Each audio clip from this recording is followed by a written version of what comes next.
शिक्षक और स्नातक एमएलसी के 5 सीटों के लिए चुनाव हो रहे हैं। भारतीय जनता पार्टी ने सभी 5 सीटों पर अपने अधिकृत प्रत्याशी खड़े किए और हमारा विश्वास है कि हम 5 सीटों पर विजय प्राप्त करेंगे।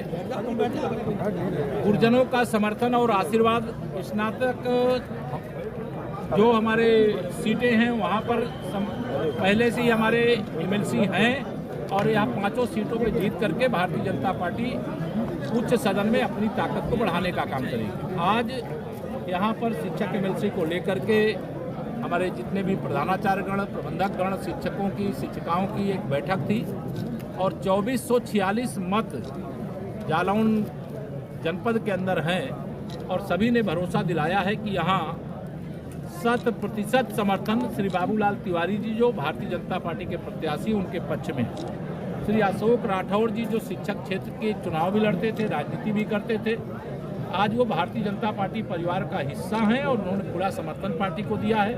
उससे भी पार्टी के पक्ष में माहौल और भी अच्छा हुआ है, मजबूती से यह चुनाव हम लोग जीत गए। इसलिए मैं यही कह सकता हूँ कि हम इलाहाबाद झांसी शिक्षक क्षेत्र की सीट सहित 5 सीटें जीतेंगे और आने वाले समय में भारतीय जनता पार्टी की ताकत बढ़ेगी। समाजवादी पार्टी भी कह रही है कि 5 सीटें हम जीतेंगे। समाजवादी पार्टी तो 400 सीटें विधानसभा में जीत रही थी। उनके कहने में और उनके परिणाम में अंतर होता है। शिक्षक गुर्जन है, बुद्धिजीवी हैं। कोई बुद्धिजीवी समाजवादी पार्टी की गुंडई, समाजवादी पार्टी की अराजकता, समाजवादी पार्टी का दंगा, समाजवादी पार्टी के जमीनों पर कब्जा, ये कोई बर्दाश्त नहीं करता, कोई पसंद नहीं करता। इसलिए समाजवादी पार्टी का मान लीजिए कि वो डूबता हुआ जहाज है, उसका अंत एकदम जनता ने करने का ठान लिया है। जो बची कुची ताकत थी वो 2022 में थोड़ी बहुत दिखाए थे, लेकिन 2024 में हम 80 की 80 लोकसभा सीटें जीतेंगे।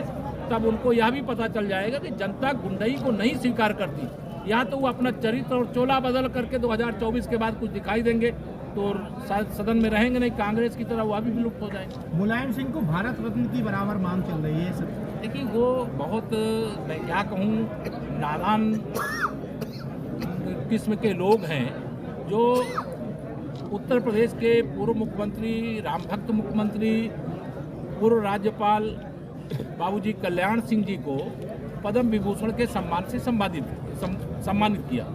और यह तो माननीय प्रधानमंत्री श्री नरेंद्र मोदी जी को मैं बधाई देता हूं, धन्यवाद देता हूं, आभार प्रकट करता हूं कि उन्होंने उसी श्रेणी में समय बीजेपी में आना चाहते हैं। हम लोग ले नहीं रहे क्योंकि हमारे यहाँ जरूरत नहीं है, वैकेंसी नहीं है। इसलिए श्री अखिलेश यादव जी सत्ता के बिना बेचैन भारत बने हुए हैं, बेचैनी में हैं। उनके गुंडे, उनके अपराधियों, उनके माफियाओं के खिलाफ क्योंकि कानून व्यवस्था दुरुस्त रहे, इसके लिए कार्रवाई हो रही है। उस कार्रवाई से वो घबराए रहते हैं और दिन भर केशव चालीसा, भाजपा चालीसा, योगी चालीसा, मोदी चालीसा पढ़ते हैं। आपके अध्यक्ष थे, आप चुनाव लड़े थे, मुख्यमंत्री का नाम आपने लेकिन आज शिक्षक एमएलसी का चुनाव है। हमारे मुख्यमंत्री आदरणीय योगी आदित्यनाथ जी थे, हैं और आगे भी रहेंगे। इसको लेकर के ये जो ख्याली पुलाव पकाते रहते हैं, मुंगेरी लाल के हसीन सपने देखते रहते हैं, उनके सपने पूरे नहीं होने वाले हैं। भारतीय जनता पार्टी है और किसी भी कार्यकर्ता को कोई भी जिम्मेदारी देती है। राहुल की यात्रा ने बेचैन कर रखा है भाजपा को, कांग्रेसी ऐसा कहते हैं, तो क्या कहेंगे? ये तो 2024 में जब जनता की अदालत में जाएंगे तो वो फैसला आ जाएगा। जब फैसला आ जाएगा तो ये कौन बेचैन है, कौन बेचैन होकर के घूम रहा है, वह सब पता चल जाएगा। मेरा मानना है कि विश्व के सबसे लोकप्रिय नेता के रूप में, शक्तिशाली नेता के रूप में भारत के प्रधानमंत्री माननीय श्री नरेंद्र मोदी जी हैं। आज उनके प्रति जो भरोसा है, मैं जानता हूं आप सब मेरे पत्रकार मित्र भी कमल में ही ठोकोगे हो, ये भी मैं जानता हूं।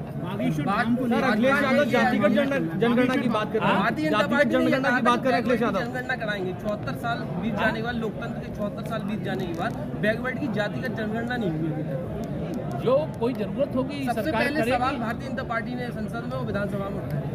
जो सवाल उठाया गया, जो जरूरत होगी सरकार वो एक एक कदम उठा रही है। अभी तो हमारा लक्ष्य यही है कि सबका साथ सबका विकास।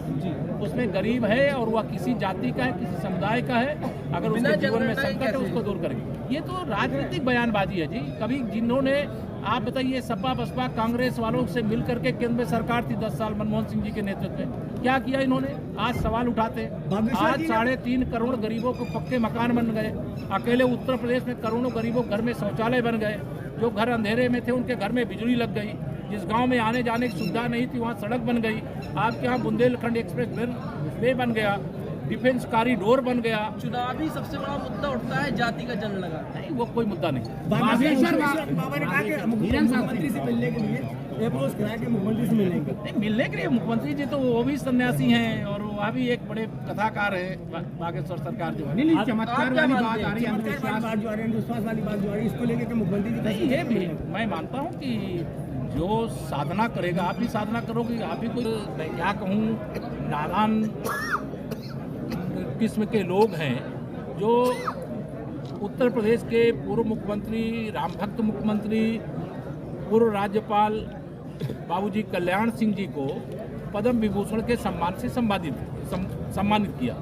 और यह तो माननीय प्रधानमंत्री श्री नरेंद्र मोदी जी को मैं बधाई देता हूं, धन्यवाद देता हूं, आभार प्रकट करता हूं कि उन्होंने उसी श्रेणी में उत्तर प्रदेश के पूर्व मुख्यमंत्री और पूर्व रक्षा मंत्री के नाते मुलायम सिंह जी को भी पद्म विभूषण से सम्मानित किया। उसका स्वागत करने की जगह कुछ सपा के नेताओं को जैसे एक मनोरोगी टाइप की बीमारी हो जाती है और ऐसे विषय उठाते हैं। इसका स्वागत करना चाहिए, उसमें भी सवाल उठाना।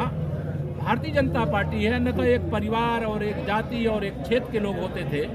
भारतीय जनता पार्टी ही ऐसी पार्टी है जिन्होंने देश के पूर्व राष्ट्रपति के नाते प्रणब दा को भारत रत्न देने का काम किया।